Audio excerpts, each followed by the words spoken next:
हमारे पास सिर्फ दो ही चॉइस है, मेजर राजीव या फ्रेंड, और remain our enemy and suffer. मैं ठहरने की वजह से नहीं, मेरी मंजिल कहीं और है, क्योंकि मैं इस देश का एक सिपाही हूँ और हमेशा सिपाही बनकर रहूंगा। ये कहा तूने? अब तक तूने मेरे सिर्फ नमस्कार दोस्तों, एक बार फिर से आप सभी का स्वागत है बॉलीग्राज स्टूडियोज में और मैं हूं आपके साथ अनुष्का त्यागी।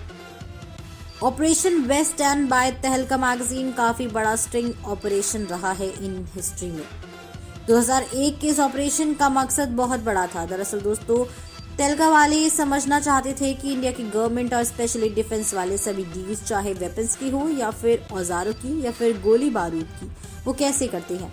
उनका प्लान ऑफ एक्शन कुछ ऐसा था कि उनका एक आदमी जाएगा और ऐसा पोर्ट्रे करेगा कि वो लंदन की एक बहुत ही बड़ी आर्म मैन्युफैक्चरिंग कंपनी का वर्कर है।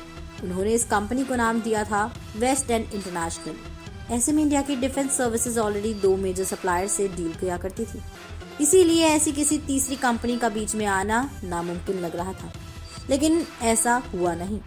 इनके लिए घुस पाना सोच से भी ज्यादा आसान हो गया था। पी शशि, जो उस समय डिफेंस में पोस्टेड थे और इस चीज के पॉइंट ऑफ कांटेक्ट थे, उन्होंने तुरंत ही इस चीज को फास्ट मनी बनाने का तरीका समझ लिया। कुछ ऐसे ही पैसे खिलाने पर अनिल सहगल के घर ले जाया गया इस एजेंट को। अनिल सहगल उस समय के deputy director the directorate general of ordnance and supply के। कहने को दोस्तों, ये दोनों ऑफिशियल्स को देश की सुरक्षा की जिम्मेदारी दे रखी थी, मगर दोनों ने ही इंडिया की सुरक्षा को खत्म करते हुए बिना कॉन्ट्रैक्ट साइन किए हुए कंपनी को 2 इंपॉर्टेंट इन्फॉर्मेशन दे दी थी। पहली इन्फॉर्मेशन ये थी कि इंडिया किस किस तरीके के डिफेंस प्रोडक्ट्स यूज करती है और दूसरी ये कि उन्हें ये प्रोडक्ट्स कौन सी 2 कंपनीज बेचती हैं। इन 2 इन्फॉर्मेशन से कोई भी इंडिया की सुरक्षा को एक झटके में खत्म कर सकता था, मगर चंद रुपयों के लालच में इन दोनों ने ये कर दिया था। ये डील थर्मल कैमरास की होने वाली थी, जिसकी पहली मीटिंग सहगल साहब ने 5 स्टार होटल में रखी थी। उसके बाद टोकन अमाउंट तो हर बार लिए ही गए, मगर सिर्फ फाइल आगे पहुंचाने के 2 लाख रुपए अलग ले गए थे।